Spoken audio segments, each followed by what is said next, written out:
ఏరియాలో డిగ్రీ చదువుకున్న పిల్లోడికి మేము ఉద్యోగం ఇప్పించాం కదా, మేము ఉపాధి ఇచ్చాం కదా అని వీళ్ళు ఫీల్ అవుతారు. అంతేగాని వీళ్ళ ఉద్యోగం వదిలేశారన్నది ఫీల్ అవ్వరు.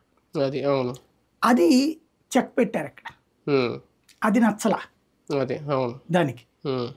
ఎందుకు ఫేస్ రికగ్నైజేషన్ యాప్ అంటే కంపల్సరీగా వీళ్ళు అక్కడే కూర్చుని ఇదివరకు తంబు వేసేవాడు. ఈ తంబులు కూడా ఎట్ట మార్చేశారు, తంబు సిస్టమ్ పని చేయట్లేదని నేను ఏదో ఒకటి వంక పెట్టి ఆపడం, లేదంటే గనక తంబుది చివరికి ఏదో ఏలు మొదలు తయారు చేసేవాళ్ళు వచ్చారు, దాన్ని పెట్టి కూడా ఆపరేట్ చేయడం బిగిన్.